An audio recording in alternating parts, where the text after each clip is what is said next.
Early on in Avatar: The Last Airbender, we find out that Iroh had a son named Lu Ten. Tragically, Lu Ten passed away in the siege of Ba Sing Se, leading Iroh to turn back and fail in his attempt to conquer the Earth Kingdom capital and even change his entire life. But given the fact that Iroh had a son, that implies he had a wife. So who was Iroh's wife? Well, it may surprise you who the options actually are. So hit that subscribe button and we're going to break down every possibility for who the wife of Iroh may have actually been. The strange thing about Iroh's wife is that she barely registers as a question for most viewers because the show is so good at keeping our attention fixed on Lu Ten and what his death did to his father. We see Iroh light incense in front of a portrait, we hear him weep softly in front of the gates of Ba Sing Se, and we feel the weight of a loss that reshapes the entire Earth Kingdom's history. But what we don't see is the woman who must have stood beside him through it all, the mother of the son that he is mourning. So because the show never gives us a name for Iroh's possible wife, we need to look to the expanded universe, the comics, the books, the novels, and pretty much everything else to derive who this may be.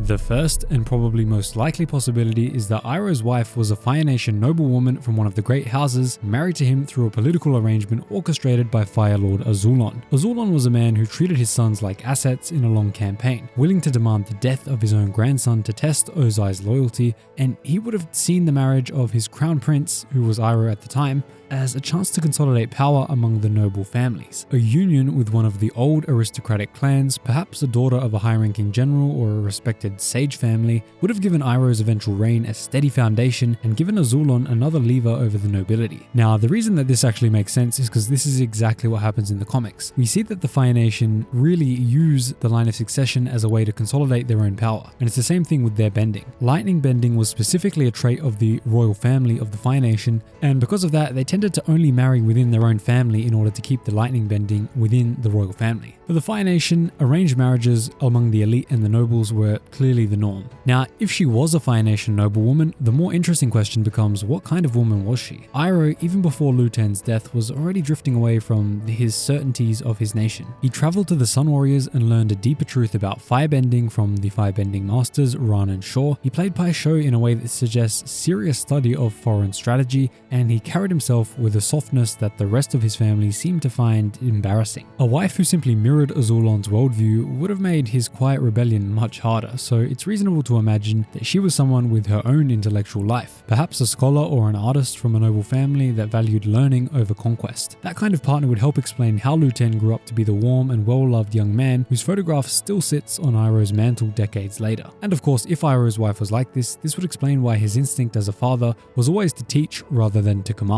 And that leads us to the second possibility.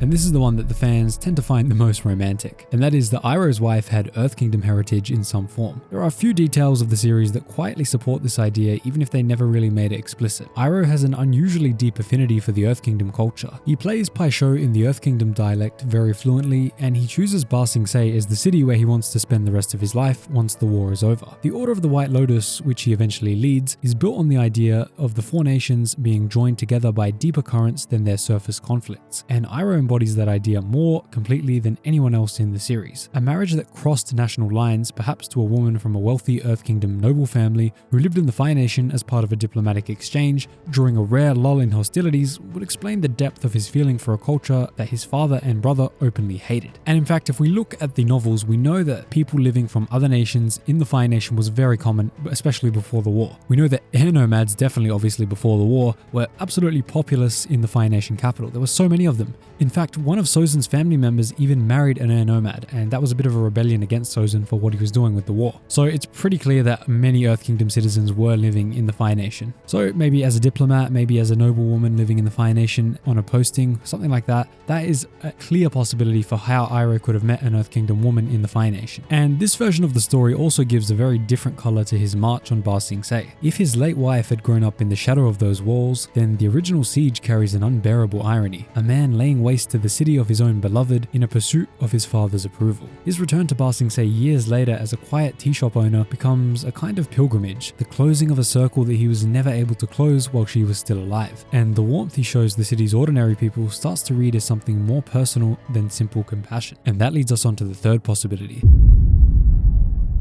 And this one runs through both of the others, and it is the one that I find the most emotionally consistent. And that is that she most likely died during childbirth or in the years shortly after Lu Ten was born. The complete silence around her in the world of Avatar, both in the comics, the novels, and of course in the TV shows, it makes the most sense if her death was the first great wound of Iroh's life. One that he had already mostly processed by the time we meet him in the show, and that somehow that still shaped the way he loved his son. And of course, by extension Zuko once he lost his son. Think about this, Iroh lost both his wife and his son. He was a man who had nothing to lose, and yet he still chose to be a good man, and he still chose to serve the world rather than attack it. He changed his life completely. I mean, losing one son after already losing his mother would explain why his grief at the walls of Ba Sing Se reads as something deeper than ordinary mourning. A man whose entire family has effectively been taken from him by a single war. It also reframes why he hates the war and why later he moves through the world with Zuko. Because a man who has buried both a wife and son will recognize the shape of an unloved boy from across a courtyard. And of course, because of this, he will refuse to let another child slip through his fingers the way Lu Ten did. And that leads us onto the final and very compelling theory.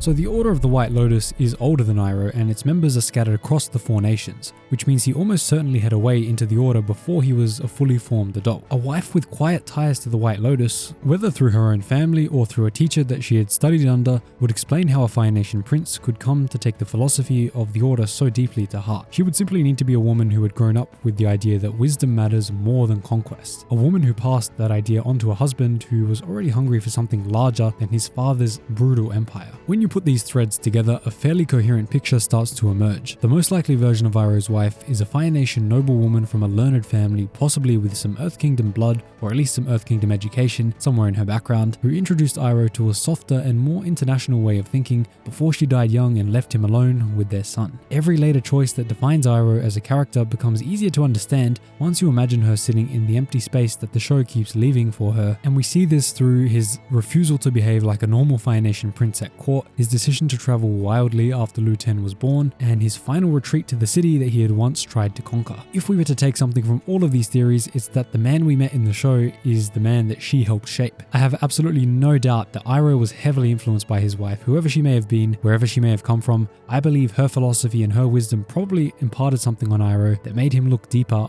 especially after he lost his son. And now, with all of that said, let's get on to something very optimistic. With Avatar: The Seven Havens coming out, let's just remember there is an actual chance that we do find out who the wife of Iroh actually was. Now you may think, how's that possible? Iroh is long gone and he has no connection to the Seven Havens. Well, actually, yes, he does. Iroh lives in the spirit world, which is what we saw in The Legend of Korra. And obviously, Parvi, being the Avatar, will be the bridge between the human world and the spirit world, which means, let's be honest, she's going to the spirit world somewhere in this series. So maybe Iroh will enlighten us on who his wife was when Parvi meets him in the spirit world. I think there's just no way that he doesn't show up in the Seven Havens. Being in the spirit world for so long, he has so much wisdom to impart, and Parvi's going to need it because she doesn't have all of the past avatars. She only has Korra, and let's be honest, Korra is not the greatest avatar to ever live. Even though I personally liked Korra, I think a lot of people hate her, and she doesn't have the most wisdom because she would have died young. That's how Avatar Parvi comes so soon after Korra. So if you enjoyed the video, let me know in the comments down below. Thanks so much for watching, guys. Which theory do you think is the most accurate? Tell me down below. If you made it this far, drop a thank Mr. Iroh in the comments down below, and I'll see you in the next one.